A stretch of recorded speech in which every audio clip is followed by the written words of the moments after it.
sur ma chaîne YouTube. Aujourd'hui, nous allons parler d'une notion très connue qu'on appelle le pourcentage de contrôle et le pourcentage d'intérêt dans la consolidation des comptes. Alors, ces deux pourcentages sont très très importants pour consolider les comptes ou mener une consolidation selon les normes généralement admises. Alors, qu'est-ce que le pourcentage de contrôle? Le pourcentage de contrôle est un pourcentage que nous calculons en tenant compte des différents droits de vote et de la mère vers ses filles dans le cadre de la détermination du périmètre de consolidation. Et c'est avec ces pourcentages que nous arrivons à déterminer la méthode de consolidation à utiliser. Soit une consolidation en intégration globale, soit une consolidation par intégration proportionnelle, soit une consolidation en mise en équivalence, et ou soit aussi que la filiale ne peut pas être consolidée. Donc, il a lieu de déterminer ce pourcentage de contrôle. Et pour les déterminer, nous tenons compte des différents droits de vote. Mais nous savons qu'il y a des liens indirects. M détient directement M, je parle de M de la maison mère. M détient directement A avec 60%. Le pourcentage, en regardant les droits de vote, le pourcentage de contrôle est de 60% et ça va être un lien direct. Mais si M détient A et A détient B, le lien est indirect. Il s'agit là, il faut voir s'il y a la chaîne est rompue. Et quand la chaîne est rompue, ça veut dire que la détention de M vers A, si c'est inférieur, il n'y a pas un contrôle exclusif de M sur A, alors que la détention de A vers B aura une chaîne rompue. Et donc, il faut que le contrôle de M sur A soit un contrôle exclusif. Alors, donc, nous avons aussi ce qu'on appelle les liens croisés ou les liens circulaires. Alors, les liens croisés, nous le savons bien que je détiens A et A aussi me détient.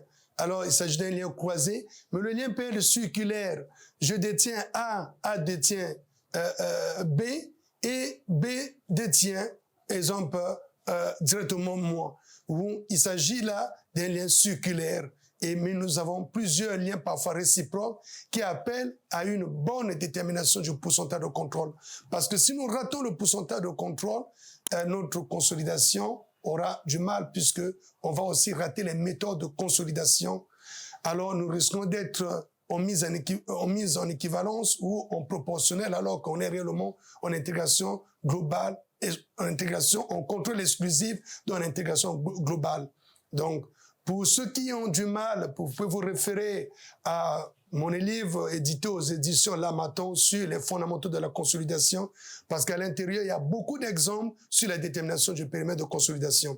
Mais en ce qui concerne le pourcentage d'intérêt, qui nous sert à éliminer les titres, qui nous sert à partager les capitaux propres entre la part du groupe et les minoritaires, alors le pourcentage d'intérêt qui est calculé un peu différemment, c'est vrai que nous partons des pourcentages de contrôle.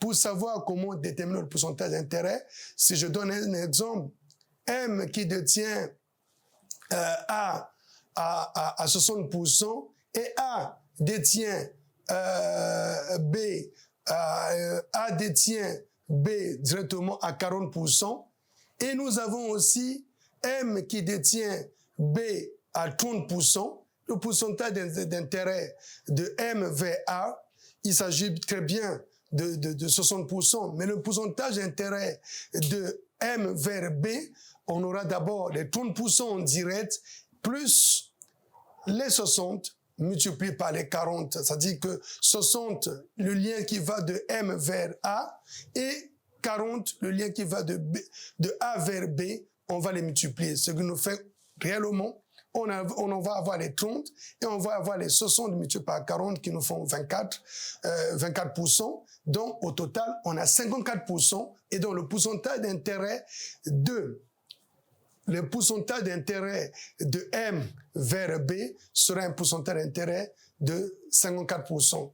Et alors, Et alors, par rapport à ce pourcentage d'intérêt, ça va nous permettre de déterminer, une fois, il faut éliminer les titres, puisque nous savons qu'en consolidation, on est obligé de prendre en compte, si on est en intégration globale, et le fait que je détiens A, mais il y a des titres, il faut les éliminer dans ma comptabilité. Donc, pour les éliminer, nous allons donc les créditer par le débit des capitaux propres de A, mais après, la différence entre la valeur des titres et la valeur des capitaux propres de A va me générer cette différence-là va donner lieu à une part des réserves ou des résultats des parts du groupe qui font partie des intérêts de majoritaires, mais s'il y a les minoritaires, et les minoritaires auront leur part.